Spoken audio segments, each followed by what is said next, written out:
Herbal cough syrup है। इससे हमें जितने भी हमारे रेस्पिरेटरी ऑर्गन रिलेटेड बीमारियां है, ये रेस्पिरेटरी ऑर्गन क्या है मैं आपको एक्सप्लेन करूंगी पूरा। तो जितने भी हमारे रेस्पिरेटरी ऑर्गन्स है, रेस्पिरेशन यानी बेसिकली क्या होता है, जो हम ऑक्सीजन इनसाइड आवर बॉडी लेते हैं और जो ऑक्सीजन आउटसाइड बॉडी फेंक देते हैं, तो उसे कहते हैं रेस्पिरेशन प्रोसेस। और ये जो हमारे शरीर के ऑर्गन होते हैं जो ये प्रोसेस कैरी आउट करते हैं, उसे हम कहते हैं रेस्पिरेटरी ऑर्गन्स या रेस्पिरेटरी सिस्टम। हम हमें जो हमारे लंग्स प्रोवाइड करती है एयर, बेसिक नीड होती है हमारे शरीर की ऑक्सीजन।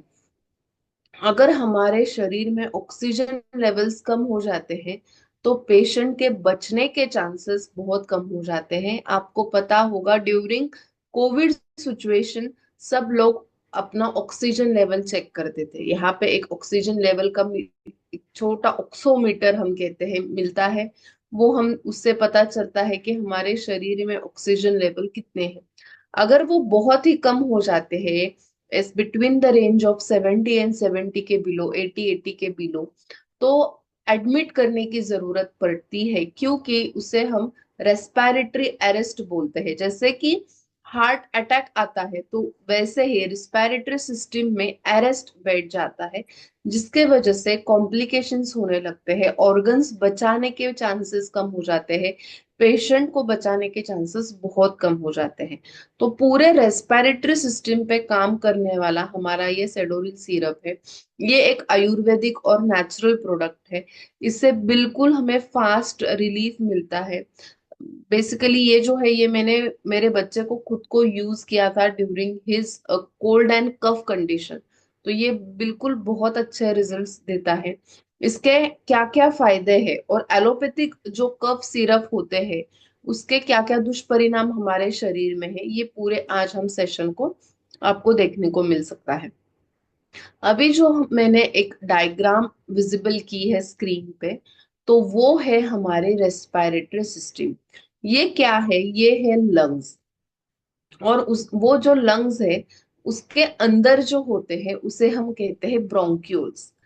ये जो ऑर्गन है लंग्स, ये बेसिकली मेन रोल प्ले करता है हमारे शरीर की रेस्पिरेशन का, यानी जो भी हम ऑक्सीजन इनसाइड लेते हैं और जो भी ऑक्सीजन हम आउटसाइड फेंक देते हैं, उसका मेन ऑर्गन है लंग्स। और इसके साथ साथ क्या क्या ऑर्गन्स होते हैं, साइनस होता है, हमारा नोज होता है, फिर नोज के बाद जो आता है वो होता है लैरिंग्स, फिर आता है लंग्स, फिर आता है डायफ्राम। ये जो ऑर्गन है, ये जो पूरी सिस्टम आपको अभी स्क्रीन पे दिखाई देती है, वो है हमारी रेस्पिरेटरी सिस्टम।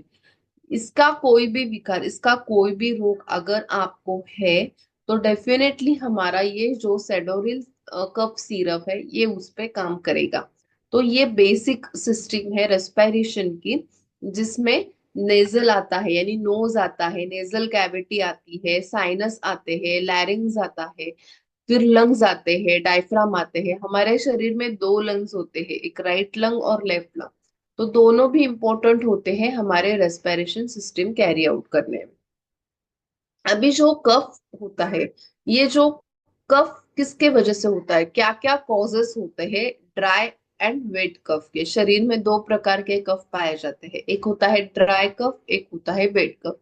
तो इसके क्या क्या कॉजेस है जो हमारे रेस्पिरेटरी सिस्टम को खराब करने में, कौन से कॉजेस हमें हो सकते हैं। तो दो इसका बाइफर्केशन हुआ है। अगर ड्राई कफ है तो ये क्या करता है, ये अस्थमा क्रिएट करता है, कोल्ड यानी जो रनिंग नोज आता है, नाक से पानी आना, या नाक से किसी भी टाइप का स्राव आना, जैसे कि पस भी आ जाता है, किसी किसी यूजर्स में पस भी आने लगता है, या वाटरी डिस्चार्ज भी होता है। तो दोनों कंडीशन में हम उसे कोल्ड कह सकते हैं।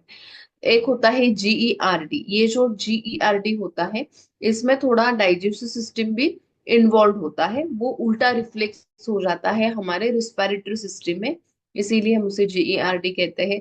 स्लीप एपनिया यानी रात को नींद जब अच्छी नहीं आती, वोकल कॉर्ड डिसफंक्शन, जो वोकल कॉर्ड होता है, लैरिंग्स के ऊपर वोकल कॉर्ड होता है, वो अगर ठीक से साउंड प्रोड्यूस नहीं कर पाता, यानी जब हम बोली भाषा में बोल सकते हैं कि मेरा गला बैठ गया है, गले में सूजन है, तो उस टाइप के कंडीशंस आते हैं हमारे ड्राई कफ में।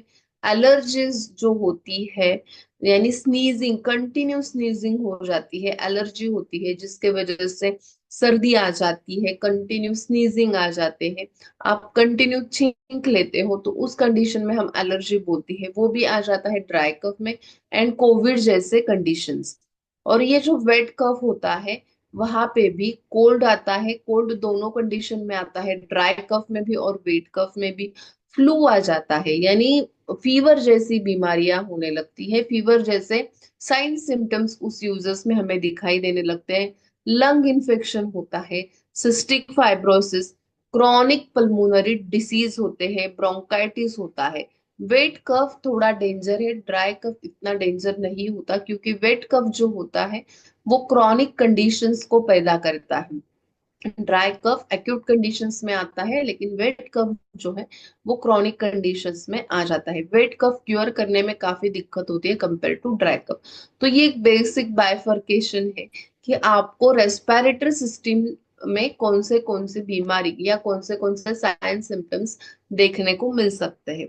अभी जो हमारा सेडोरिल सिरप है वो कैसे काम करता है हमारे रेस्पिरेटरी सिस्टम के ऊपर, और ये क्यों बेहतर है, ये देखेंगे। मेन जो हमारा फोकस होता है वो हम यूज करते हैं हर्बल कंटेंट। तो यहाँ पे जो हमने कंटेंट यूज किए हैं, जैसे कि अपामार्ग यूज किया है। अपामार्ग जो है वो हमारे शरीर को कफ को निकालता है। हमारे जो रेस्पिरेटरी रिलेटेड बीमारियां होती है, हमें वो क्यों होती है, क्योंकि हमारे शरीर का जो कफ होता है, बेसिक 3 एलिमेंट होते हैं आयुर्वेदा में, वात पित्त और कफ। और ये जो कफ है ये हमें रेस्पिरेटरी सिस्टम को डैमेज करने के लिए कारणीभूत होता है। तो अपामार्ग यही करता है, जो हमारा एक्सेसिव अमाउंट में कफ प्रेजेंट होता है वो डिलीट करने का काम करता है। कंटकारी, नाम से पता चलता है, कंठ यानी जो हमारा थ्रोट होता है, तो थ्रोट को स्ट्रॉन्ग बनाने वाला कंटेंट होता है कंटकारी। जितना भी कफ है उसमें जो म्यूकस प्रेजेंट होता है, वो शरीर से बाहर फेंकने वाला कंटेंट होता है कंटकारी। और हमें कफ से भी रिलीफ देने वाला, इंस्टेंट रिलीफ देता है कंटकारी। वासा, यानी जिसे हम बोलते हैं अडुलसा, अडुलसा कफ सिरप तो आपको सबको पता होगा। लेकिन हमारे जो कंटेंट हमने यूज किए हैं ये खाली एक कंटेंट से बना हुआ नहीं है, बहुत सारे हर्बल कंटेंट यूज किए हैं इससे, वो ज्यादा इफेक्टिव है और इससे हमें इंस्टेंट रिलीफ भी मिलता है। अभी वासा एक ऐसा कंटेंट है जो पूरी रेस्पिरेटरी सिस्टम जो है उसको स्ट्रॉन्ग बनाता है, और साथ ही जो भी कुछ हमारा म्यूकस है उसे फेंकने का भी ये काम करता है। नेक्स्ट कंटेंट हमने यूज किया है बहेरडा, यानी त्रिफला, आपको पता होगा। त्रिफला में आता है आंवला, हरी तकी और भेरडा, तो इसका एक कंटेंट हमने यूज किया है भेरडा करके। जो लास्ट का डायग्राम है वो है भेरडा, जिसे आयुर्वेदिक कंडीशंस में हम बीबी तक भी बोलते हैं। ये भी हमारा जो एयर का पैसेज होता है वो क्लियर रखने का काम करता है। पिपली एक ऐसा कंटेंट है जो डाइजेस्टिव फायर को मेंटेन करती है, और जितना भी कफ है वो डिलीट करके एयर पैसेज को भी स्ट्रांग रखने में काम करती है। मेन फंक्शन पिपली का होता है कि जो भी कुछ ऑक्सीजन हम इनसाइड और आउटसाइड लेते हैं वो उसे मेंटेन करती है। नेचुरल ब्रीथ हम उसे बोलते हैं, नेचुरल ब्रीथ को ये पिपली मेंटेन करती है। देन नेक्स्ट कंटेंट है हरिद्रा।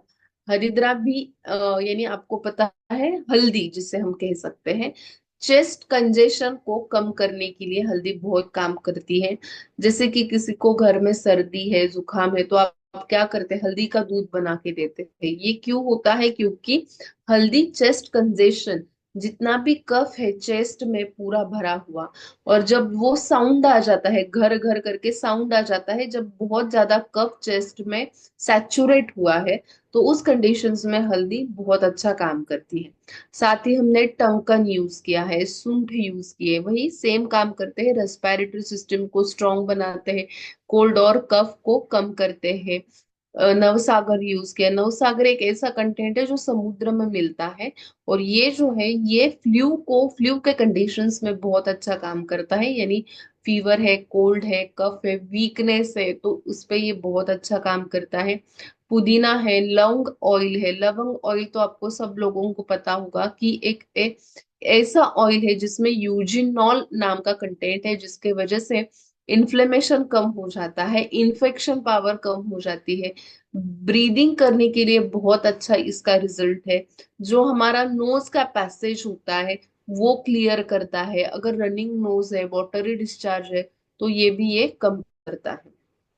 अभी इतने सारे कंटेंट हमने यूज किए हैं, तो इसके क्या क्या बेनिफिट्स आपको मिलेंगे।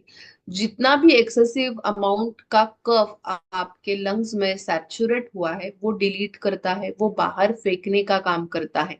यानी एक्सपेलिंग कफ, जो जितना भी बैड कफ है, जो शरीर में सर्दी होती है, कोल्ड और कफ रिलेटेड कुछ भी बीमारी होती है, तो वो क्यों होती है? क्योंकि जो नॉर्मल कफ है वो चेंज हो जाता है एबनॉर्मल कफ में, बैड कफ में, और जितना भी कफ है उसकी लेवल भी बढ़ जाती है।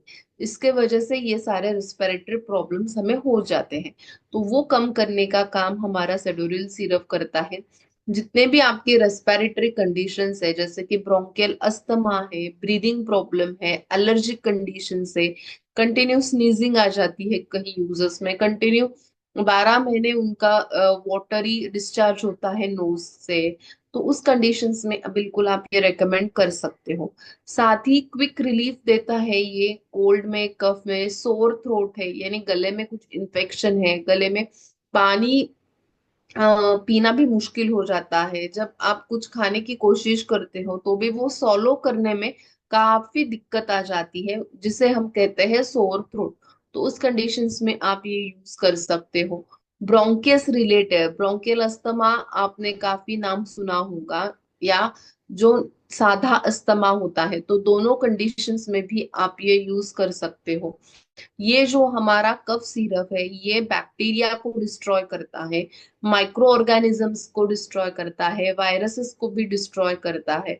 इसीलिए हम ये allergic conditions, anti microbial condition, या कोई भी इन्फेक्शंस हो, सीजन जब चेंज हो जाता है तो ये बच्चों को बहुत ज्यादा कोल्ड और कफ की बीमारी होती है, तो उस कंडीशंस में जब सीजनल चेंज की वजह से इन्फेक्शन हो जाता है तो भी आप ये यूज कर सकते हो। तो ये आपको कैसे लेना है? 2 टीस्पून 3 टाइम्स अ डे। तो आपको 2 टीस्पून लेना है 3 टाइम्स अ डे। अगर ज्यादा सीवियर कंडीशन नहीं है तो आप ये 2 टीस्पून 2 टाइम्स अ डे भी ले सकते हो। नॉट नेसेसरी कि ऐसा कोई स्पेसिफिक टाइम है, खाने के पहले लेना है या खाने के बाद में लेना है। Any time in a day, any time in a day आप ये बिल्कुल ले सकते हो। इसका जो एवरेज यानी जो एडिक्वेट डोसेज बताया है वो है 2 टीस्पून। तो ये एक हमारा purely natural Ayurvedic product, herbal product है। ये एब्सोल्युटली सेफ टू यूज है, इसके कोई भी साइड इफेक्ट्स नहीं है, और it is suitable to all age group. All age group यानी ये चिल्ड्रन में भी आप दे सकते हो। 1 साल के ऊपर आप ये बिल्कुल सेफली यूज्ड है, 1 साल के ऊपर आप ये रेकमेंड कर सकते हो। जब 1 साल से 12 साल तक का बच्चा है तो आपको देना है 1 टीस्पून। आई रिपीट, जब 1 साल से 12 साल तक का बच्चा है तो आपको देना है 1 टीस्पून। 12 साल के ऊपर आप 2 टीस्पून बिल्कुल रेकमेंड कर सकते हो। 3 टाइम्स अ डोज जो है, 3 टाइम्स अ डे, तो ये डोज जो है वो सेम रहेगा इन ऑल एज ग्रुप। आप ओल्ड एज में भी दे सकते हो, एडल्ट एज में भी, चिल्ड्रन में भी, ये एब्सोल्युटली सेफ है। जो ओल्ड एज में इसका डोसेज रहेगा वो सेम रहेगा, 2 teaspoon 3 times a day. Okay. अभी मैंने जैसे लेक्चर के शुरुआत में बताया कि ये एलोपैथिक मेडिसिन हमें क्यों नहीं लेनी चाहिए, इसके क्या क्या साइड इफेक्ट्स है, तो काफी सारे रिसर्च पेपर्स भी पब्लिश हो गए हैं कि अभी आपको देखा है स्क्रीन पे विजिबल होगा कि no child ever should be taken cough syrup. जो क्यों ऐसा WHO ने ये पेपर प्रेजेंट किया था, तो ऐसा क्यों है? क्योंकि इसके काफी सारे साइड इफेक्ट्स हमें पेशेंट्स में, यूजर्स में दिखाई देने लगते हैं। अगर कांस्टेंट यूज आप कोई भी कफ सिरप का करते हो तो आपको क्या क्या साइड इफेक्ट्स देखने को मिलेंगे। ये है allopathic, I am not talking about our syrup. Our syrup जो है वो कंप्लीटली हर्बल प्योर है, वो आप लाइफ टाइम ले सकते हो। ऐसा बिल्कुल भी नहीं है आपको 3 महीने के बाद स्टॉप करना है, 6 महीने के बाद स्टॉप करना है। जिनको कंटिन्यू एलर्जिक प्रॉब्लम्स रहते हैं, पूरे 12 महीने जिनको सर्दी या थ्रोट इशू, फ्लू जैसे साइन सिम्टम्स रहते हैं, और एलर्जिक तो कंटिन्यू रहती ही रहती है, तो उस कंडीशंस में कंटिन्यू आप ये यूज कर सकते हो। लेकिन जो एलोपैथिक दवाई होती है तो उसमें काफी सारे साइड इफेक्ट्स होने की वजह से वो खाली 15 दिन का कोर्स, 1 महीने का कोर्स देते हैं। अगर वो लॉन्ग टर्म यूज करते हो आप तो इसके क्या क्या साइड इफेक्ट्स है ये देखेंगे। साथ ही अगर 15 दिन भी आप यूज करते हो तो भी आपको इसके सम अमाउंट में साइड इफेक्ट्स देखने को मिलेंगे। जैसे कि हेडेक होता है, हेडेक यानी सर में दर्द होता है, नौशिया होता है, वोमिटिंग होने लगता है, स्टमक पेन होता है, डीजीनेस यानी कुछ काम करने की इच्छा नहीं होती, ड्राउजीनेस होता है, नर्वसनेस भी होता है। वो जो कफ सिरप होते हैं वो हमारे नर्वस सिस्टम यानी ब्रेन के ऊपर उसका इफेक्ट हो जाता है, और फिर नर्वसनेस, डिप्रेशन, एंजाइटी ऐसे भी साइन सिम्टम्स यूजर्स में दिखाई देने लगते हैं। साथ ही एडल्ट में जो है तो वो क्या होता है, एडल्ट में इंक्रीज हार्ट रेट यानी हार्ट बीट्स जो होते हैं वो बढ़ने लगते हैं। एडिक्शन हो जाता है उस कफ सिरप का। वो कफ सिरप उनको फिर लेना ही पड़ता है, बाद में ही उनको नींद आती है। ऐसे बहुत सारे यूजर्स हैं जिनका डाटा भी पब्लिश हुआ है कि जिनको ये एडिक्शन हो गई है। फिर ब्लड विजन होने लगती है, कुछ भी सामने का जो है वो धुंधला धुंधला दिखता है, क्लियर विजन नहीं होती, कंफ्यूजन होने लगता है, डिफिकल्ट इन यूरिनेशन यानी यूरिन में भी प्रॉब्लम आने लगती है। फिर स्लो ब्रीदिंग होता है, जो रेट ऑफ नॉर्मल ब्रीदिंग है उससे वो कम हो जाता है।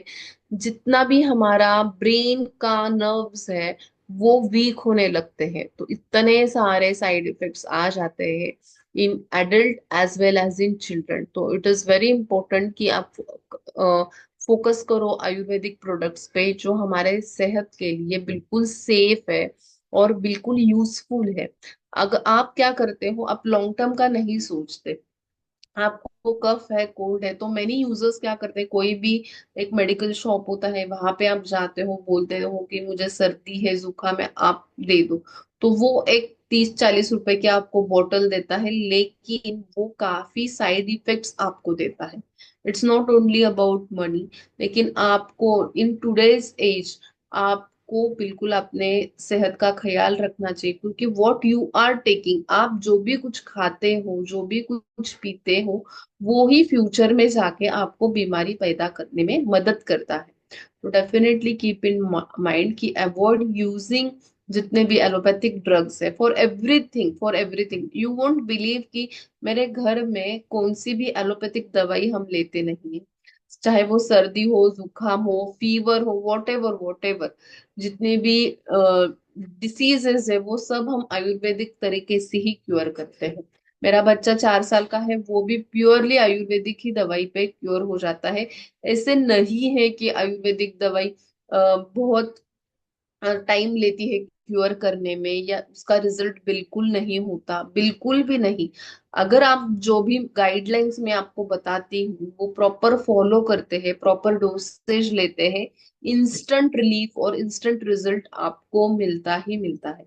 तो यही एक बेसिक टैगलाइन मैं आज आपको बताऊंगी कि for everything focus on Ayurvedic and natural product instead of using allopathic drugs की जो आपको इन फ्यूचर काफी सारी क्रॉनिक बीमारी को पैदा कर सकता है। इन फ्यूचर वो आपके शरीर को बिल्कुल हार्म कर सकता है। So this was all about today's lecture, thank you so much.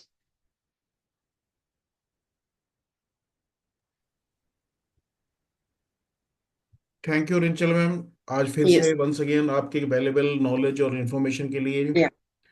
तो होपफुली ये आपकी इन्फॉर्मेशन और नॉलेज हमारे डिस्ट्रीब्यूटर के लिए बड़ा यूजफुल होगी अपने बिजनेस को ग्रो करने के लिए।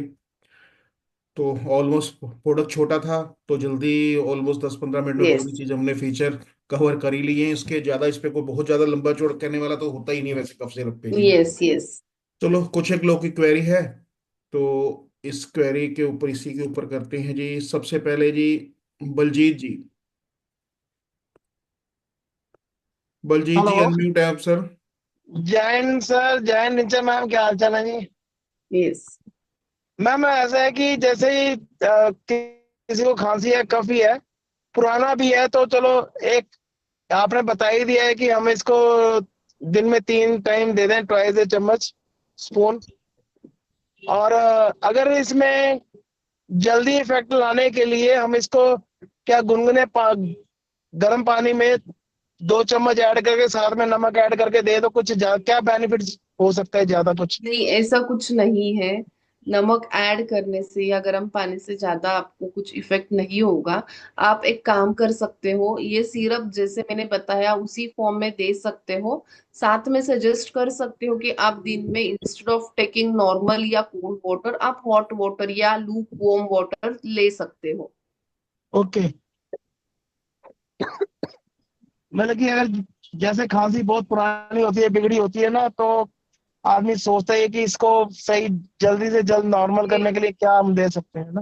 This is not actually the right वे कि नमक के साथ गर्म पानी के साथ ये ले ले सकते हो आप। This is not the right way. Okay, thank you ma'am. Yes.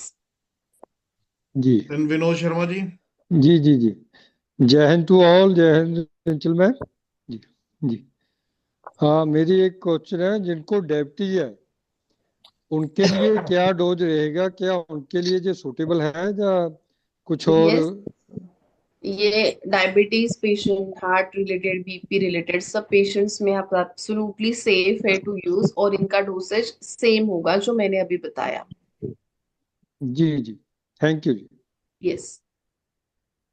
Then Sonia Sharma ji. Jain ma'am, Jain sir. Jai ma'am ji. मेरा क्वेश्चन ये है, जैसे भी आपने बताया कि 1 साल के बच्चे को हम एक 1 टेबल स्पून दे सकते हैं। अगर इससे छोटा बच्चा हो, जैसे बहुत से बच्चों को सर्दी जुकाम, छोटे बच्चों को जल्दी पकड़ लेता है, तो उस देश में हम क्या कर सकते हैं बच्चे के लिए? सी, मोस्टली हम क्या करते हैं जब 1 साल के कम बच्चा होता है, तो पीडियाट्रिक यानी जो उनके डॉक्टर होते हैं उनको दिखाना इम्पोर्टेंट होता है, क्योंकि हम कुछ भी दे उसके साइड इफेक्ट्स उनपे होना नहीं चाहिए, क्योंकि उनकी जो इम्यूनिटी होती है वो बहुत बहुत कम हो जाती है। So we won't take risk. आप घरेलू तो उपाय कर सकते हैं, जैसे कि जिंजर है, सूंठ है, वो मध या शहद के साथ दे सकते हैं। जो घरेलू उपाय होते हैं वो तो कर सकते हैं, इससे उनको कोई हार्मफुल नहीं है। लेकिन वी वोंट एश्योर कि उनकी इम्यूनिटी कितनी बड़ी है। वो बहुत ही लो इम्यूनिटी के होने के कारण बेटर है कि सजेस्ट करें आप पीडियाट्रिक के पास जाए, उनके डॉक्टर को दिखाएं और फिर ले सकते हैं। लेकिन बिल्कुल 1 साल के ऊपर आप ये रिकमेंड कर सकते हो। ओके, ठीक है। अगर बेसिकली अगर हम आधा टेबल स्पून देना चाहें तो? दे सकते हो, no issues, actually such has no issue. Okay ma'am, हाँ। Thank you ma'am. देन जी अमित झा जी। नमस्ते सर। नमस्कार सर। सर मेरा क्वेश्चन है कि अगर 2 साल का बच्चा को सर्दी है लेकिन वो उल्टी भी होता है, तो क्या मैं दे सकता हूँ इसको? यस, बिल्कुल दे सकते हो सर। उल्टी रोकने में सहायक होगा या? देखो, अभी उल्टी क्यों हो रही है ये देखना पड़ेगा। ये जो बेसिकली है हमारा रेस्पिरेटरी पे काम करता है, तो कफ कोल्ड तो कम हो जाएगी। साथ ही अगर 2 साल का बच्चा है तो जो हमारा मेरी बेली का डाइजेस्टिव सिरप आ जाता है वो आप इंक्लूड कर सकते हो, वो दोनों मिलाकर दे सकते हो। उससे जो वॉमिटिंग है वो स्टॉप होने के चांसेस काफी ज्यादा है। अच्छा, मेरी बेबी सिरप कितना दे दूं इनको? 10 ml, 10 ml, 1 टीस्पून देना है आपको दिन में 2 बार। मैं दो इतना बार। बड़ा हो गया थैंक जो यू, घूम थैंक फिरने की नौबत आ जाएगी। ओके। ऐसा ना हो रहा तो यू। मेरे ओके साइड क्यों? ओके। यस। अनुज जी अनम्यूट है आप सर। जय हिंद सर जी, जय हिंद मैडम जी। जय हिंद साहब। सर जी मेरे आज सवेरे से खांसी हुई पड़ी है, और इतनी ज्यादा है कि मैं बता नहीं सकता। और छाती भी दर्द कर रही है, और खांसते वक्त गला भी दर्द कर रहा है। और मैंने अपनी जो कंपनी की सिरप है, ये दिन में एक बार पी थी, आधे पौन घंटे में ठीक रहा, उसके बाद दोबारा खांसी तेज हो गई। गुनगुने पानी में 2 ढक्कन ली थी, 20-30 ml की क्वांटिटी में। तो ये जो है, तो ये कॉजेस भी उतने देखने पड़ते हैं कि ये क्यों हुआ है। और एक डोज से बिल्कुल भी, कोई भी एक डोज से कोई भी ठीक नहीं होता, चाहे वो कौन सी भी दवाई हो, कौन सी भी पैथी की हो। आपको ये लगातार 2 या 3 दिन यूज करना है, फिर आप बता सकते हो। तो उसके लिए इसका कोई टाइम का क्राइटेरिया है? 3 टाइम लेना कि 2 टाइम लेना है? 3 टाइम आप ले सकते हो सर, एब्सोल्युटली सेफ है 3 time. Meal, after meal? Yes. Before meal, after meal? Any time, any time. इसके लिए बिफोर और आफ्टर का कोई क्राइटेरिया नहीं है जी? नहीं है। बस जी, थैंक यू सो मच, जो आपने इतना कीमती समय दिया, धन्यवाद, शुक्रिया। जय हिंद। अनुज भाई, कफ सिरप है, उसमें बिफोर आफ्टर का क्या लेना देना? आपने किया, आपका आधा घंटा आराम रहा। थी ना आधे घंटे पहली आराम बार रहा अपनी। मतलब कि आपके ऊपर काम किया, यूज करो। नहीं होता है, किसी किसी को खाली पेट लेने से अच्छा रहता है। गुरु गोसाई जी, अनम्यूट है सर आप। अ, मेरी आवाज पहुंच पा रही है सर? बिल्कुल बिल्कुल प्रॉपर आ रही है सर। जय हिंद राजेश सर, आपको भी जय हिंद, जय हिंद, जय रिंकल हिंद मैम सर। को, और जय हिंद ऑल ऑफ यू।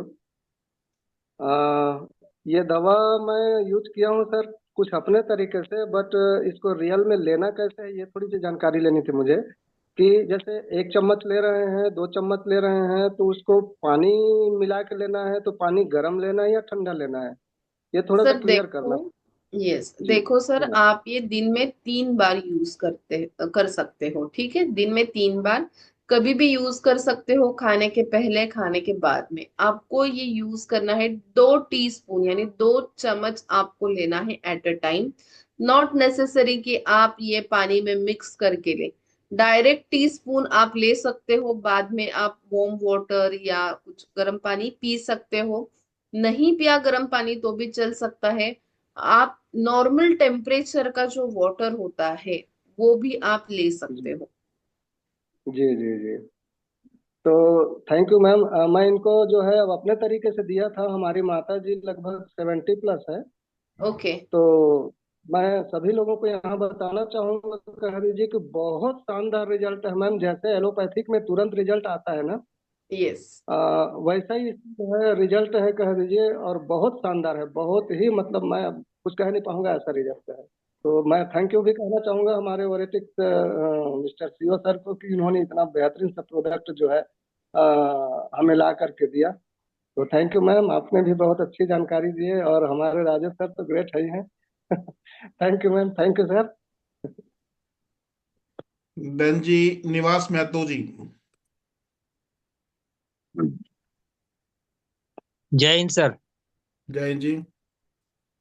तो हमारा एक क्वेश्चन था, एक यानी 7 महीने का बच्चा है, तो उसको कफ सिरप दे सकते हैं क्या?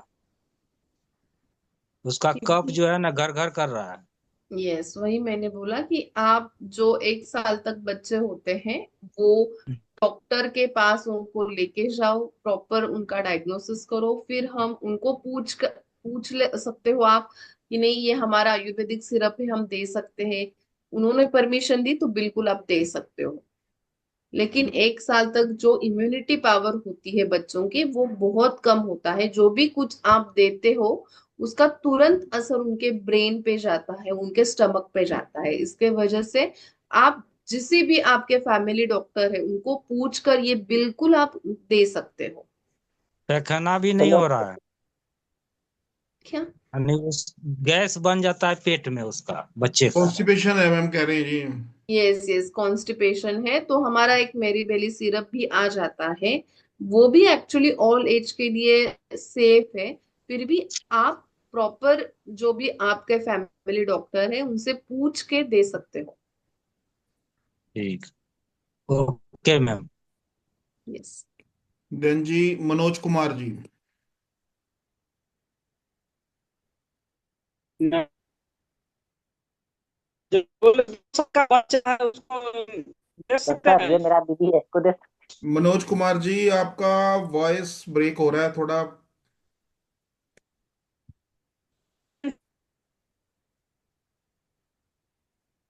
सर 2 साल का बच्चा है उसको ये दवाई दे सकते हैं। यस, दे सकते हो। 1 टीस्पून देना है दिन में 3 बार, 2 साल के बच्चे के लिए।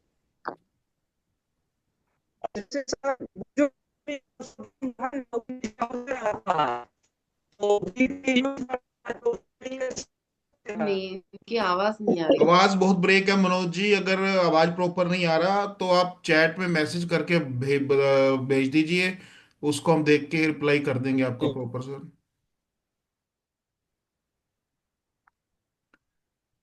देन ऑलमोस्ट और किसी का भी हैंड रेज नहीं है, किसी की क्वेरी है तो अपनी क्वेरी पुट कर सकता है। टाइम है हमारे पास अभी। अमित झा जी। हाँ जी अमित झा जी आइए सर। वेटिंग में आज रिजल्ट और डस्ट में दोनों में काम कर सकता है। नहीं, वापस पूछिए अपना सवाल। मेरी वाली सिरप के बारे में जो बताया, जैसे किसी को उल्टी हो रहा है और किसी पेट लेटरिन भी यानी पेट भी खराब है, तो दोनों में काम आ जाएगा ना। हाँ, यस यस। जो डाइजेशन को सुधारता है बेसिकली, तो मेरी बेरी जो प्रोडक्ट है वो डाइजेशन को सुधारता है, तो इसीलिए वो दोनों पे चल सकता है। लेकिन अगर कॉन्स्टिपेशन इशू है तो हमारा कॉन्स्टिपेशन चूर्ण आता है, तो वो हम देते हैं। अच्छा, अब बच्चा को तो चूर्ण नहीं यूज कर नहीं सकते, देते। 2 साल का बच्चा। यस यस, तो आप सिरप स्टार्ट करो यूज करने के लिए। ठीक है sir. Okay, thank you. Amit ji पता क्या होता है, छोटे बच्चे के अंदर आपने रिंचल मैम से क्वेश्चन पुट किया, जो आप चीज बता रहे हैं आप उसका आंसर मिलेगा। अब छोटा बच्चा हो सकता है, उससे रिलेटेड कोई और प्रॉब्लम हो सकती है जी। जैसे अभी सर ने पूछा था उनका कि छाती जमा है, उसमें कंजेशन है छाती में जी, तो हो सकता है हाँ। निमोनिया की तरफ जा रहा हो, तो थोड़ा सा इसलिए छोटे बच्चे के ऊपर प्रिकॉशन के लिए बोल रहे हैं रिंचल मैम, इसीलिए आपको सर। अच्छा अच्छा, ठीक है Then सर। रानी Yadav ji.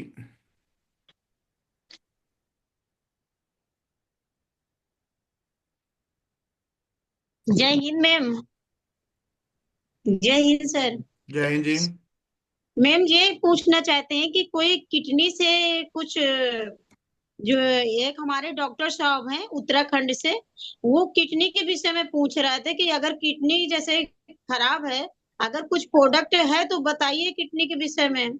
Yes yes, kidney के लिए भी हमारे पास प्रोडक्ट है। एक है सीबेकेटोन जूस, तो वो हम किडनी की इम्यूनिटी के लिए, किडनी की कोई भी बीमारी है तो उस कंडीशंस में यूज कर सकते हैं।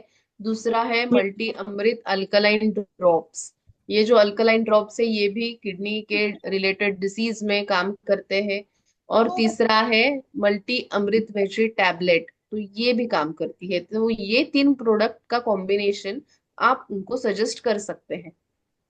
हाँ, वो बोल रहे थे अगर आप किडनी का कोई इलाज है तो हम आपके, अगर रिजल्ट बहुत है जबरदस्त है तो हम आपके जो प्रोडक्ट है आयुर्वेद है हम उसको प्रमोट करना शुरू कर देंगे, ओके। क्योंकि ऑलरेडी मैं डॉक्टर हूँ ऐसे बोल रहे थे। तो मैंने कहा ठीक है, हम अपनी तरफ से, हमारे यहाँ मीटिंग होती है, हम वहाँ पे चर्चा करते हैं और कुछ होता है तो हम आपको बताते हैं फिर। ठीक है मैम। Thank you. मैम जिनका भी वो वॉइस ब्रेक हो रहा था वो पैरालिटिक के लिए पूछ रहे हैं, मैसेज आया उनका कि पैरालिटिक पेशेंट के लिए क्या दे सकते हैं हम जी। अच्छा अच्छा अच्छा, ओके। सो पैरालिसिस पेशेंट में हम जो हमारा स्पीडेक्स है, स्पीडेक्स यूज कर सकते हैं। साथ ही साथ ऑयल भी यूज कर सकते हैं, कैप्सूल भी यूज कर सकते हैं। Sea buckthorn juice as well as multi अमृत tablet and alkaline drops. Manoj ji hopefully आपका क्वेश्चन का आंसर तो मिल गया होगा आपको। तो और किसी की क्वेरी? अमित झा जी आज आज मौके का पूरा फायदा उठा रहे हो, टाइम का पूरा। यस सर, यस सर, हम्म, टाइम का फायदा लेना चाहिए। सर स्टोन वाले के लिए कौन सा प्रोडक्ट यूज करवाऊं? किडनी जिसको स्टोन है, यस किडनी स्टोन किडनी है, स्टोन सर, किडनी स्टोन।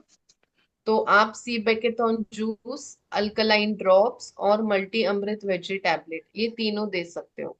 भेजी, और ये फ्रूट टेबलेट नहीं ना लगेगा उनको? फ्रूट मल्टी अमृत में जो फ्रूट टेबलेट है, डांसिंग टेबलेट जिसको मैं बोलता हूँ। डांसिंग वाली नहीं, वेजी टैबलेट करके आती है, वो वाली देना है। अच्छा अच्छा अच्छा, मल्टी अमृत वेजिटेबल टेबलेट और क्या बोल रहे? Alkaline drop and sea buckthorn juice. Okay okay okay, thank you. Then Sonia Sharma ji once again जी। Yes hello ma'am. Yes. Question एक ये भी तो है कि किसी को पैनक्रिया की प्रॉब्लम हो गई है, पैनक्रियास, हाँ। जैसे स्वेलिंग आ गई किसी के, तो एक एक पेशेंट है, उन्होंने अभी मेरी प्रॉपर्ली डिस्कस नहीं हुई है, बस बात कान में पड़ी थी, कह रहे पैनक्रिया में जैसे पस टाइप होता है ना, कुछ समथिंग वो हो गई है, इन्फेक्शन हुआ है बेसिकली, हाँ। हाँ जी, लीक कर गई है कुछ समथिंग, इन्होंने ऐसा बताया था, लीक कर गया है कुछ। तो इस बेस पे हम पैनक्रिया के लिए क्या कर सकते हैं? उनको शुगर प्रॉब्लम भी नहीं है, नॉर्मल है। हाँ नहीं ठीक है ना, फिर भी आप शुक्रोदी यूज करने को बोल सकते हैं, क्योंकि ये पैनक्रियास को हेल्दी रखता है, तो डेफिनेटली शुक्रोदी आप यूज कर सकते हो। नॉट नेसेसरी कि शुगर नहीं, ये तो नहीं, ये तो शुगर लेवल डाउन करता ही है, लेकिन पैनक्रियास को भी हेल्दी रखने का काम करता है हमारा शुगर प्रोडक्ट। तो शुक्रोदी भी आप दे सकते हो। साथ ही साथ आपको पस आता है तो वहां पे इन्फेक्शन है, तो इन्फेक्शन कम करने के लिए सीबेकेथोन जूस यूज कर सकते हैं और मल्टी अमृत टैबलेट यूज कर सकते हो। ओके, और किसी के शुगर डाउन हो उसके लिए भी यही हम? हाँ कर सकते हो, नॉर्मल रेंज का लाने का काम हमारा शुक्रोदी प्रोडक्ट करता है, तो आप दे सकते हो। यूज को खाली कम करना है, लाइक दिन में एक बार यूज करना करवाने को बोलो। Okay ma'am, okay. अबे रिंचल मैम, लास्ट यस्टरडे हमने भी अभी यस्टरडे हमने एक डेमो किया था, 79 का शुगर लेवल था, तो जस्ट ट्रायल के लिए किया, डेमो किया, जो हम नॉर्मली हाई टू लो लाने के लिए करते हैं, लगभग 20 मिनट का। तो 79 to 100 हो गया था उनका जी। हाँ लेकिन वहां पर साथ में मैंने उस पेशेंट को ये भी सजेस्ट किया सर, ये वो कस्टमर को सजेस्ट किया, ये लो लेवल को आप लेके आया, लेकिन लो पेशेंट को देना नहीं है, ये तो जस्ट अपना थोड़ा एक्सपेरिमेंट टाइप कर रहे थे हम, कि हम किसी पेशेंट को ये सजेस्ट नहीं करेंगे लो को आप लेके जाएगा ये जी। ये स्पेशल साथ में मेंशन करके उसको बोला, नहीं तो लोग लो वाले हाई को प्रमोट करने के वही लिए। वही, क्योंकि यस रिसेंटली यस। मेरे पास हुआ था, एक पेशेंट की कॉल आई, कहते हैं उनका शुगर लेवल 35-40 हो जाता है, क्या उनको दे सकते हैं? मैं कहा बिल्कुल मत देना भैया, कम 10-20 और यस, कम हो गया तो कुछ और हमारे पास लेके आ जाओगे आप जी। बिल्कुल बिल्कुल। देन जी केशव वानखेड़े जी। जय हिंद मैम। जय हिंद सर। जय हिंद जी। सर जी थोड़ा मैं अलग से मेरा क्वेश्चन है आज से सेशन से। पाइल्स के लिए ऑर्थोटिक्स में कोई दवा नहीं है? है, बिल्कुल है। कौन बोल रहा है पाइल्स के लिए दवाई नहीं है? जो तो हमारा मेरी बेली की सीरीज है, 3 प्रोडक्ट्स आ जाते हैं हमारे मेरी बेली की सीरीज में, तो ये सब इकट्ठे आप दे सकते हो पाइल्स के लिए। कौन से मैडम? मेरी बेली के जो प्रोडक्ट्स आते हैं हमारे, डाइजेस्टिव सिरप आते हैं और लैक्सेटिव चूर्ण आता है, उसके बहुत अच्छे रिजल्ट है पाइल्स में। अच्छा ओके। हेलो।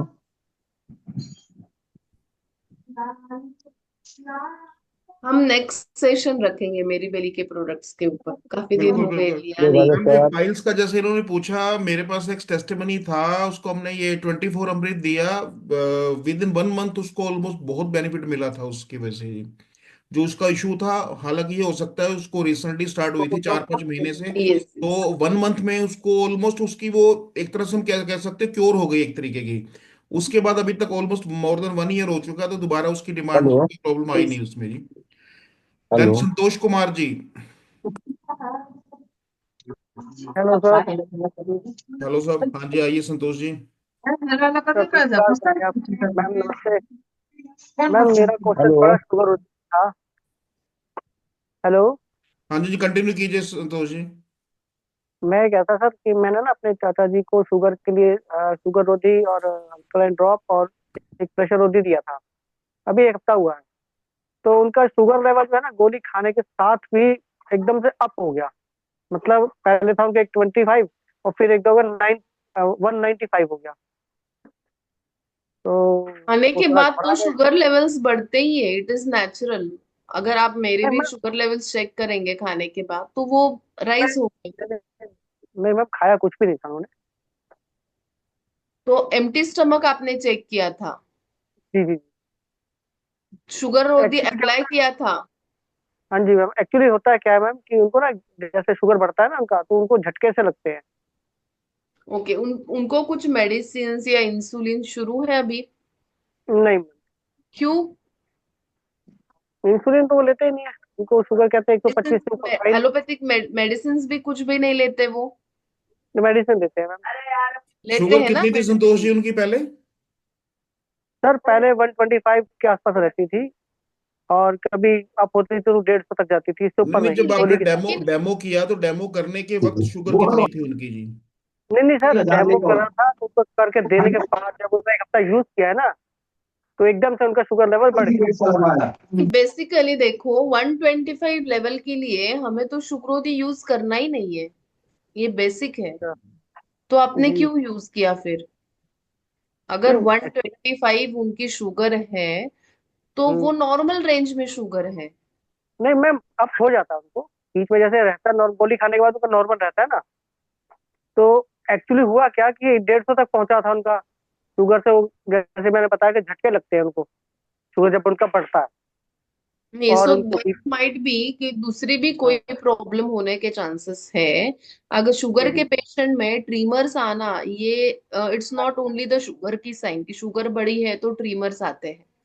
तो दूसरा भी कुछ होगा। आप एक कंसल्ट करो फिजिशियन को, उसके बाद आप ये बोलो, क्योंकि मैम पूछिए। वो एक्चुअली फैमिली डॉक्टर है, यहाँ पे अपना NIT 5 में ही है, नाम मैं उनका भूल रहा हूँ। तो उन्होंने बताया कि मैं ये यूज कर रहा हूँ, तो डॉक्टर ने तो साफ तो मना कर दिया कि आप ये यूज मत करो, ये तो बेकार आइटम है ये और वो। तो मैंने कुछ देर के लिए उनको संभाला, लेकिन मैम अब वो कह रहे हैं कि मैं बता किस पे केस करूँ, मेरा शुगर लेवल बढ़ गया, क्यों बढ़ा, ये चीज थोड़ी सी। नहीं, आपका जो सवाल है ना वो क्लियर नहीं है। बेसिकली देखो, हमारा प्रोडक्ट तो डेफिनेटली शुगर लेवल्स कम करता है, लेकिन अगर उनको ट्रीमर्स आ जाते हैं तो डेफिनेटली कुछ तो दूसरा भी कारण हो सकता है। तो you need to take a proper treatment. आप बोलते हो कि कभी कभी ही बढ़ता है, जो शुगर लेवल्स होती है, जिन पेशेंट में शुगर होती है, तो ऐसा नहीं होता मोस्टली कि कभी कभी बढ़ती है। दूसरा मेरा भी कारण ये सवाल है। होता है दूसरा कारण ये होता है कि ये स्ट्रेस लेवल भी इंड्यूस हो सकता है। एक होता है शुगर लेवल स्ट्रेस इंड्यूस, जब स्ट्रेस आ जाता है तो शुगर बढ़ता है, बीपी बढ़ता है और हाथ पाए को ट्रिमर्स आ जाते हैं, तो ये भी होने के चांसेस होते हैं। तो you okay. Need to find कि what is the main cause. आपको मेन कॉज क्या है, उसके ऊपर आपको ट्रीटमेंट मिलेगी। मेन जी जी। डायग्नोसिस आपको पता होना चाहिए कि ये क्यों हो रहा है, और जो भी हो रहा है ये क्या हो रहा है। उसके ऊपर आप, आई वुड सजेस्ट यू कि आपको क्या लेना है। मैम उन्होंने डॉक्टर से गए थे उनके पास, उनसे यही बात की, बताया उनको कि भाई मेरे साथ ऐसा हो रहा है। हेलो। तो उन्होंने सबसे पहले तो बोला कि जी आप ये लिक्विड बंद कर दो। नहीं, अगर आपके पास उनका रिपोर्ट है, शुगर रिपोर्ट है, तो आप वो मुझे भेज दो, फिर मैं आपको बता सकती हूँ। ठीक है अगर मैम, मैं आपने बता। प्रॉपर शुगर रिपोर्ट उनका चेक किया है, लैब में जाके शुगर रिपोर्ट एक बार चेक करवाना लैब में जाके, हाँ, फिर आप वो भेज देना, फिर बता सकते हैं। ठीक है ma'am, thank you. Santosh ji वैसे कितने टाइम से डायबिटिक है वो? सर हो गया डायबिटिक तो उनको लगभग है 5-6 साल से। सर आप संतोष जी, मैं नॉर्मल एक क्वेश्चन पूछ, दो क्वेश्चन आपसे बोलूंगा, रेंचल में थोड़ा इंटरप्ट कर रहा हूँ थोड़ा अपने नो वाले इश्यूज। मेथड से। पहली बात सर, संतोष जी आप बताओ कितने MBBS MD डॉक्टर वो हैं जो वो प्रोडक्ट सजेस्ट करते हैं कि जो कस्टमर अपनी मर्जी से अपनी चॉइस से ले सकता है? कोई सजेस्ट करता है? बताइए मेरे को आप सर। सर देखो, इस चीज का तो मुझे नहीं नहीं, नॉलेज भी नहीं पहले है। सर मेरी बात का आंसर दिए। मैं आपका जो मैं कह रहा हूँ, किसी MBBS और MD डॉक्टर कोई वो प्रोडक्ट सजेस्ट करता है कि जिसका नाम आप उसके सोर्स के बिना कहीं से ले सके सर उसके अंदर वो जी? नहीं। नहीं करता है ना एक भी सर? नहीं करता है, हाँ। एक और भी नहीं। दूसरी बात सर, आप ये देखिए सर, वो 5-6 साल से डायबिटिक आप खुद बता रहे हैं सर। जो जी पेशेंट जी। 6 साल से डायबिटिक है, हमने कहाँ कहा कि वो 6 दिन में सर उसकी शुगर लेवल डाउन आ जाएगी सर? नहीं, वो तो मैंने सर हाँ। बताया, नहीं नहीं, मैंने वो तो उनको सर 3 महीने वो का मैं बताया। आपकी एक्चुअली सर ऐसे क्वेश्चन हमारे सामने आते हैं ना, रूटीन में हम रहते हैं तो रहते हैं, तो मैं इसलिए थोड़ा सा रिंचल मैम से अलग होके थोड़ा अलग बात से आपको कर रहा हूँ कि उसको पता क्या प्रॉब्लम क्या आती है सर। प्रॉब्लम ये आती है कि जहां देखो 5 साल से डायबिटिक है, उसका ट्रीटमेंट भी चल रहा होगा, हर 6 महीने बाद जाके मेडिकल चेकअप भी कराता होगा, टेस्टिंग रिपोर्ट भी होती होगी, वहां उसका कोई क्वेश्चन नहीं है, लेकिन हमारे साथ 6 दिन में उसका क्वेश्चन आ गया सर उसके अंदर वो जी। सिंपल मैंने सा वही सर। चीज सर। संतोष जी, एक चीज प्रिपेयर होके चलिए, मार्केट में किसी भी कस्टमर के पास जाते हैं उसको पहले दिन से प्रिपेयर कीजिए, 3 मंथ 3 बोतल एटलीस्ट यूज करेगा वो जी। और किसी यस यस आप थोड़ा सा बात ये भी डाल के चलिए, फर्स्ट वीक के अंदर सर 20-30% लोगों की शुगर अप होती है सर। मेरे पास खुद ऐसे टेस्टिमनी है कि पहले वीक के अंदर 10-20% की शुगर अप हो जाती है जो नॉर्मल से आ रही है। तो फर्स्ट पहले दिन से आप उसके माइंड में डाल देंगे ना कि सर पहले वीक के अंदर आपकी 10-20 पॉइंट शुगर बढ़ सकती है, तो ये क्वेश्चन आपके पास आएगा ही नहीं सर उसके अंदर वो जी। नहीं सर, ये तो मैंने मेरे को हाँ। पता सर, मेरे साथ गए थे जब डेमो उन्होंने किया था, उनको दिखाया हम्म था और 4 बोतल उनको दी थी और ये बात बताई थी। पर हम्म क्या हुआ ना, उनका जैसे ही शुगर अप हुआ, हालांकि मेरे चाचा जी कोई और होता तो अलग बात थी, हालांकि मैंने संभाल लिया उनको, हम्म। लेकिन उनका क्वेश्चन ये था कि ये तो शुगर कम करती है, फिर मेरा अप कैसे हो गया? सर और देखो, जबकि मैं दवाई बॉडी भी। टू बॉडी फर्क होता है सर, मेरे पास ऐसे भी टेस्टिमनी है 2 महीने जीरो रिजल्ट था उनका सर, 2.5 महीने तक रिजल्ट नहीं आया, 2.5 महीने के बाद रिजल्ट आया, तो ये चलती रहेगी मार्केट में सर। और सबसे बड़ी बात है, पूरे हिंदुस्तान की शुगर हम ठीक करने, हमसे ठीक नहीं होगी, औरों के लिए भी अपॉर्चुनिटी रहेगी, 2-4% ऐसी चीज रहेंगी उसके अंदर वो। सर लेकिन ओवरऑल सर सर मैंने रिजल्ट आएगा, 3 मंथ 3 बोतल बोलिए, फर्स्ट वीक के अंदर बोल दीजिए कि मे बी 10-20 पॉइंट अप हो सकती है, आपके क्वेश्चन ही नहीं आएंगे सर। सर पहला सबूत तो मैं ही बैठा हूँ, 345 शुगर मेरा ही था। बस बस ये कॉन्फिडेंस बोलना चाहिए और सर। जब चलो जब मैंने ठीक उसको ठीक। किया यूज चलो तो ठीक मेरा है एकदम सर, नॉर्मल टाइम आया। ओवर हो रहा है थोड़ा सा, 1 मिनट मुझे कुछ ओके ओके। रिंचल मैम, थैंक एक मेरा क्वेश्चन है थोड़ा अलग सा, बाकी लोगों से अलग है। यस। मेरा ना इस प्रोडक्ट से है ना किसी और प्रोडक्ट से, नॉर्मल सा क्वेश्चन है कि नेचुरल तरीके से मेटाबॉलिज्म को अप करने का क्या मेथड होगा जी, क्या चीज यूज की जाए कि मेटाबॉलिज्म अपग्रेड हो जाए, बढ़ जाए उसके अंदर वो जी। Okay, so you want general कि हम हमारे जो लाइफस्टाइल है तो उसे कैसे मेंटेन करें कि जो हमारा मेटाबॉलिज्म ठीक कर सकता है, राइट? बिल्कुल बिल्कुल जी। क्योंकि एक्चुअली क्वेश्चन मेरा खुद से रिलेटेड है, क्योंकि अगर ओवरवेट से कम होना है उसके लिए मेटाबॉलिज्म ज्यादा बेटर होना जरूरी है उसके लिए उसमें जी। यस यस, अब हम बिल्कुल। लोगों की ट्रैवलिंग ऑलमोस्ट मान के लिए मंथली मोर देन 20 डे की ट्रैवलिंग होती है, तो खाना पीना प्रॉपर होता ही नहीं है उसके अंदर वो। तो उस ओके कंडीशन ओके। के अंदर मेटाबॉलिज्म कैसे इंप्रूव कर सकते हैं उसके अंदर। यस यस यस, देखो, तो मेटाबॉलिज्म इम्प्रूव करना है तो मोस्ट इम्पोर्टेंट ये होता है कि आपको डाइजेशन को अच्छा रखना है। अगर डाइजेशन अच्छा है तो ऑटोमेटिकली मेटाबॉलिज्म अच्छा हो जाता है। तो इम्पोर्टेंट ये है कि जब आपको भूख लगती है तब आपको खाना चाहिए। अभी ऐसा होता है कि नहीं, चलो हम काम में है, हमें तो भूख लगी है तो क्या करना है। तो अगर आप मीटिंग में हो फिर भी आपको भूख लगती है तो व्हाट यू कैन डू कि आपके पास कुछ तो लाइक ड्राई फ्रूट्स हो गए, 1 या 2 ड्राई फ्रूट्स आप रख सकते हो या शुगर रख सकते हो। जिन यूजर्स में शुगर की कुछ कंप्लेंट नहीं है, जिनकी नॉर्मल शुगर है तो वो शुगर खा सकते हैं। जिन पेशेंट में शुगर रिलेटेड इश्यूज है तो वो 1 या 2 ड्राई फ्रूट्स रख सकते हैं और वो खा सकते हैं उस टाइम पे। जिससे क्या होता है, डाइजेस्टिव फायर जो है वो मेंटेन रहती है। और जब वो मेंटेन रहती है तो मेटाबॉलिज्म भी अच्छा रहता है। सेकेंड थिंग कि जब आपको प्यास लगे तभी आपको पानी पीना है, एक्सेस वाटर बिल्कुल भी नहीं पीना। जैसे कि फूड को डाइजेस्ट करना इंपॉर्टेंट है, वैसे भी पानी को डाइजेस्ट करना होता है। तो शरीर में अगर जब एक्सेसिव वाटर आप पीते हो तो वो मेटाबॉलिज्म को खराब करती है। तो इम्पोर्टेंट है कि जब आपको भूख लगती है, पॉसिबल है तभी आप खाना खा लो। अगर मीटिंग में हो तो you can have something like dry fruits और शुगर। सेकंड की बाबा, चलो प्यास लगी है पानी पीना है, एक्सेसिव वाटर नहीं पीना है, और जब प्यास लगती है तब पानी पीना ही पीना है। थर्ड होता है आपके टाइम्स। अगर टाइम्स को आप फ्लक्चुएट ना करो, पॉसिबल है तो सुबह का जो जब आपको पॉसिबल है 11-12 बजे तक आपको लंच करना ही करना है, शाम को 8-9 बजे तक आपको डिनर करना ही करना है। दोपहर का जो टाइमिंग होता है या ब्रंच का, आपका ब्रेकफास्ट का टाइमिंग जो भी होता है वो फॉलो करना है। लाइक कि हर इंडिविजुअल की प्रकृति अलग अलग होती है, टाइमिंग्स फ्लक्चुएट होते हैं, लेकिन पॉसिबल है कि जो टाइमिंग्स आपके शरीर को इतने दिन से आपने सूट करवाए हैं, कम से कम वो तो फॉलो करो, जिससे डाइजेशन और मेटाबॉलिज्म अच्छा रह सकता है। लास्ट फोर्थ इंपॉर्टेंट कि आहार जो आपका डेली फूड इनटेक होता है उसमें घी इंक्लूड होना चाहिए, काऊ का घी। इंक्लूड होना इम्पोर्टेंट है। वो डाइजेशन प्रोसेस को बहुत अच्छा मेटाबोलाइज करती है। तो डेफिनेटली काऊ का घी एंड काऊ का मिल्क, ये दोनों चीजें इंक्लूड करो आपके डेली रूटीन पे। वेजिटेबल्स भी इंक्लूड करो, जितने वेजिटेबल्स से, I am not talking only about leafly vegetable green, जैसे कि मेथी है, पालक है, उसके साथ साथ जो बाकी के वेजिटेबल्स आते हैं वो इंक्लूड करो। जो स्प्राउटेड ग्रेन्स होते हैं, स्प्राउटेड ग्रेन्स, वो कम करो, वो कम करो, और वेजिटेबल्स पे फोकस करो, फ्रूट्स पे फोकस करो। स्प्राउटेड ग्रेन्स इनटेक कम करने चाहिए जी, yes in yes forms of. Definitely Google, yes, क्योंकि क्या होता है, मोस्टली गूगल्स जो होते हैं और जो एलोपैथिक डॉक्टर्स बताते हैं कि स्प्राउटेड ग्रेन्स इंक्लूड करो, वो एक्चुअली कंप्लीटली रॉन्ग है। आयुर्वेदा इसके अगेंस्ट है। स्प्राउटेड ग्रेन से क्या होता है, शरीर का वात बढ़ता है और वो डाइजेस्ट करने के लिए बहुत हेवी होते हैं। स्प्राउटेड ग्रेन्स हम सुबह क्यों खाते हैं, वो क्या बोलते हैं कि आप स्प्राउटेड ग्रेन्स एक बाउल सुबह कंज्यूम करो, क्योंकि वो इतना हेवी हो जाता है कि आपको भूख फिर कम लगने लगती है। वो डाइजेस्ट करने के लिए बहुत हेवी होती है, वो ड्राइनेस क्रिएट करते हैं शरीर में। इसके लिए स्प्राउटेड ग्रेन्स हमें अवॉइड करनी है। आपकी जो नेचुरल कैपेसिटी होती है भूख की, डाइजेशन की, वो कम कर देते हैं।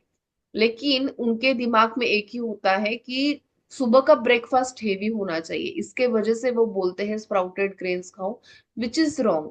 नॉट नेसेसरी सुबह का ब्रेकफास्ट हेवी होना चाहिए। सुबह का ब्रेकफास्ट अपनी आपकी जितनी, हर एक इंडिविजुअल की जितनी भूख है उतना होना चाहिए। दिस इज द बेसिक, कि जितनी आपकी भूख है उतना ही आपका डाइट है। नॉट नेसेसरी आपको आहार में एक अंडा लेना चाहिए, आपको इतना इतना स्प्राउटेड ग्रेन, इतना इतना प्रोटीन, ये ठीक है, ये तो ठीक है, लेकिन कंपल्शन नहीं होना चाहिए कि इतना मुझे खाना ही है। द मोस्ट इम्पोर्टेंट कि आपका डाइजेशन तब भी हेल्दी रहेगा जब आपकी भूख जितनी है उतना ही आप खाओगे। तो वो कहने का शॉर्ट में हम ये कह सकते हैं कि थोड़ा सा हम जब मीटिंग्स वगैरह में हैं तो ड्राई फ्रूट्स में चाहे पीनट्स हो गए या यस, इस टाइप के कुछ साथ कैरी करें। कुछ भी। जब भी थोड़ा हाफ एन आवर या 1 आवर के बाद अपॉर्चुनिटी हो, यस थोड़ा सा उसको टेस्ट वाइज उसको लेते रहें उसके। यस यस ठीक डेफिनेटली। ठीक है जी। Okay, thank you very much. Almost 8:35 हो चुका, अब क्वेश्चन और भी आ गए लेकिन अब टाइम हमने आज पूरा दिया। ऑलमोस्ट अब 8:35 है, हम सेशन को ओवर करते हैं। Thank you very much Rinchal ma'am once thank again you. आपकी वैल्यूएबल नॉलेज सर इन्फॉर्मेशन के सर लिए। सर सर सर जी हेलो सर। हाँ जी संतोष जी, यस सुरेंद्र जी एक मैम एक सुरेंद्र जी। सर एक मिनट एक हाँ जी सर बोलिए एक फटाफट मिनट सर। सर। हाँ जी हाँ जी। हाँ सर, मैं पहली बार मीटिंग में आया हूँ। Okay sir sir. जी, मैंने एक अल्कलाइन ड्रॉप मेरे घर में बुलाया है। हाँ जी हाँ जी, कंटिन्यू बोलिए हेलो। फटाफट। हाँ जी हाँ जी। हाँ सर, ये अल्कलाइन ड्रॉप मैं पानी में दिन भर पी रहा हूँ, तो कुछ मैडम को यही पूछना चाह रहा था कि पी सकता हूँ क्या हाँ जब बिल्कुल मैं पी ड्यूटी। सकते चलो चलो, वही वही क्वेश्चन था मैम मेरा। Thank you. ओके। दिन भर पी रहा हूँ मैं। हैं। यस यस ओके पी थैंक सकते हो। या then okay thank you ma'am. Thank you very much hello Rinchal ma'am आज के सेशन के लिए। ऑलमोस्ट 8:35 है, हेलो ओवर करेंगे। नेक्स्ट किसी क्वेरी हो नेक्स्ट सेशन में हम लेंगे। कल हमारा जूम सेशन नहीं होगा क्योंकि कल वीकली क्लोजिंग रहेगा, तो हेलो सैटरडे करेंगे। हाँ जी सुभाष जी। सर सर, मैंने शुगर रोधी एक पेशेंट को दिया था। हाँ जी। उसका सर दोनों किडनी फेल्योर था, समझे ना। हाँ और जी। इंसुलिन ले रहे थे, हम्म और इंसुलिन के साथ साथ हमने शुगर रोधी दिया। उसमें हम्म। उसका सर टाइप 165 था, समझे ना सर। हाँ जी हाँ जी। और जब 2 दिन शुगर रोधी लगा तो उसका 400 हो गया सर। सर 1-2 दिन में दिया कब था, खाने से पहले दिया था खाने के बाद दिया था सर आपने जी? उनको फास्टिंग में बोले थे सर, नाश्ता के पहले दिए बोले थे।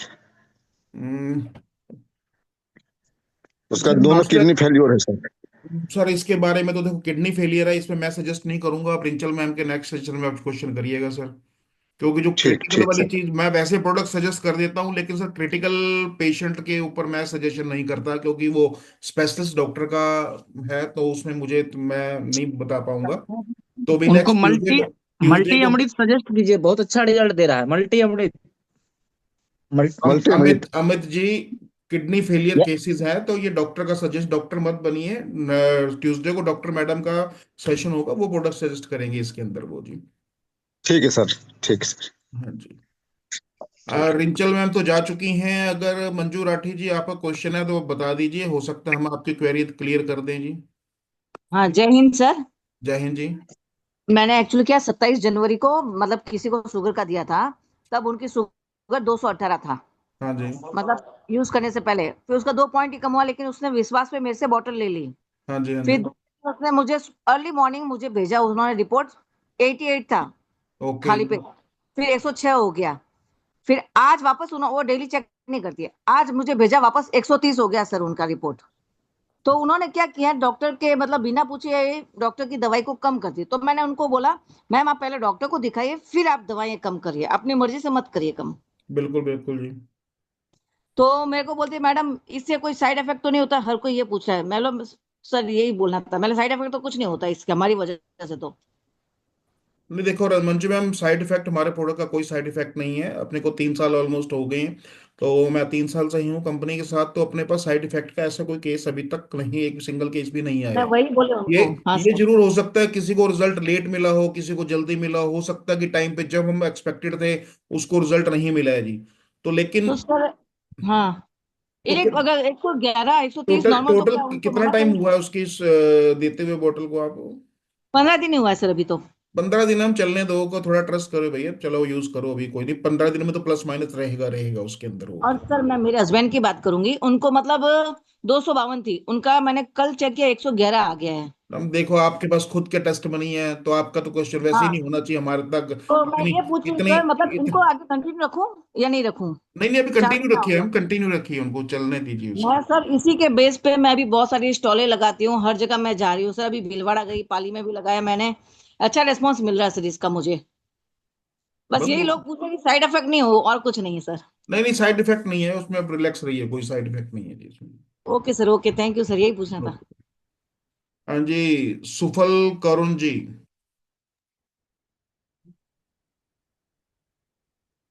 लगता है बाय मिस्टेक उनको हैंड रेज हो गया है।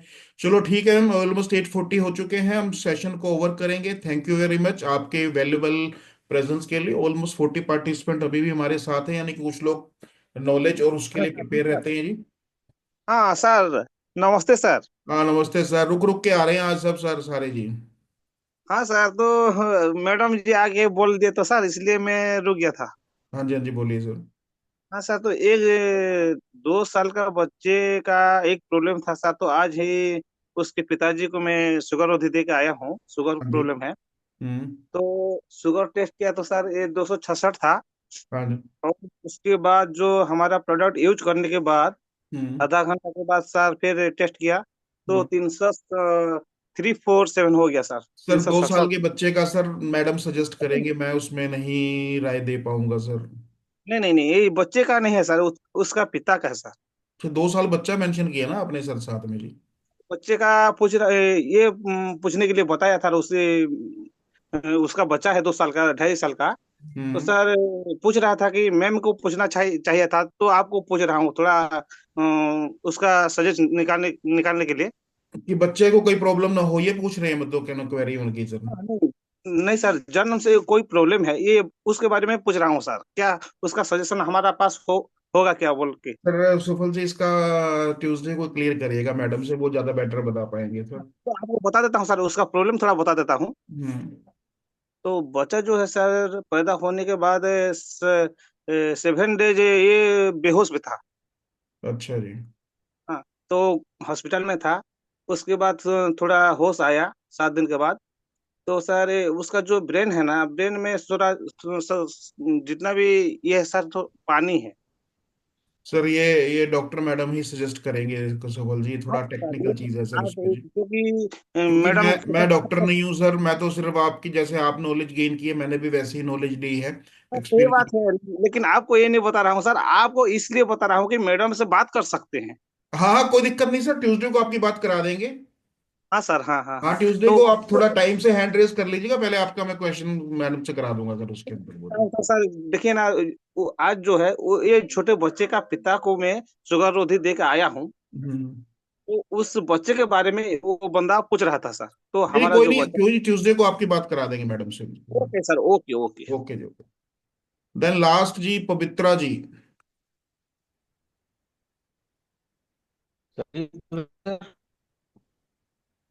पवित्रा जी बोलिए, गुड आवाज इवनिंग प्रॉपर नहीं आ जी। रहा आपका। सर जी good evening. Good hello. Evening जी। हाँ सर, मेरा सवाल था कि मैं एक बंदे से मिला, उनका दो तो प्रॉब्लम है, शुगर भी है और बीपी भी है। हाँ जी। तो कैसे करेंगे सर? तो सर पहले तो उनको शुगर रोधी शुरू कराइए और कोशिश करिए उनका बीपी, कितना बीपी आता है उनका जी? हाँ, बीपी भी आया सर, 160 के पास पास आया। 160 आया ना सर? उनको एक बोलिए कि लिपिड प्रोफाइल का टेस्ट करवा लें पहले अपना सर वो जी। अच्छा। लिपिड प्रोफाइल में कई बार होता है कोलेस्ट्रॉल ठीक बड़ा है। आता है सर, अगर कोलेस्ट्रॉल बड़ा वो आएगा फिर तो बीपी की प्रेशर रोधी की जगह उनको हाँ हाँ। कोलेरोधी देंगे, अगर उनका कोलेस्ट्रॉल नॉर्मल आएगा फिर प्रेशर रोधी देंगे उनको सर। अच्छा क्योंकि सर, बीपी उनको बीपी अल्कालिन। बीपी बढ़ने का सर एक रीजन कोलेस्ट्रॉल बढ़ना भी होता है सर उनके लिए। ओके सर, ठीक है। हाँ और तो सर उनको अल्कालिन सजेस्ट कर सकते हैं क्या? अल्कलाइन तो हर किसी को सजेस्ट कर सकते हैं आंख बंद करके सर, जो प्रॉब्लम में है और जो नहीं भी है, जो नहीं में है उसको सजेस्ट करिए कि अल्कलाइन पानी पीजिए और आगे प्रॉब्लम में भी नहीं आएंगे आप जी। सर सर और सर मैंने तीन केसेस हैं ऐसे कि इंसुलिन उनका चल रहा है। हाँ जी, ठीक हाँ है, जी। तो कितना, अभी तो 1 महीना हुआ है, रिजल्ट थोड़ा उनको सेटिस्फैक्टरी नहीं लग रहा है, तो सर उसको एक्चुअली कैसे सर कंटिन्यू किया इंसुलिन जाए? वाले पेशेंट को मैडम तो दो सजेस्ट करते हैं, लेकिन मैं मुझे कोई पर्सन सजेस्ट करना हो तो मैं 3 बार सजेस्ट करता हूँ सर इंसुलिन वाले पेशेंट को सर। 3 बार? हाँ 3 बार, सुबह दोपहर शाम 3 बार यूज करिए, रिजल्ट मिलता है सर उसका जी। ठीक है सर। ये तो पर्सनल सर एक्सपीरियंस से इसको बता रहा हूँ सर, ये कहीं बुकलेट में मेंशन नहीं है सर इसके अंदर ये। सर सर कि मुझे मेरे पास, मैं सर क्लियरली बोलता हूँ जब प्रोडक्ट सजेस्ट करता हूँ, अगर इंसुलिन वाला पेशेंट है 2 की जगह 3 बार दीजिएगा आप उसको जी। हम्म। और सर उसको क्या कंटिन्यू करेंगे सर, 2 महीने के बाद फिर देखेंगे? हाँ उनका 2 महीने बाद देखेंगे सर उसमें, क्योंकि इंसुलिन है वो थोड़ा टाइम लेता है ना इंसुलिन के ऊपर सर उस पर जी। अच्छा अच्छा। हाँ जी, हाँ जी। ठीक है sir, thank you sir, okay thank you. Sir. Then thank you very much everybody. तो ऑलमोस्ट 8:45 हो चुके हैं, अब हम सेशन को लीव करते हैं। नेक्स्ट कल सेशन नहीं रहेगा, सैटरडे को हम बिजनेस प्रेजेंटेशन के ऊपर करेंगे और ट्यूसडे को रिंचल मैम का फिर से एक सेशन होगा जी। Then thank you very much.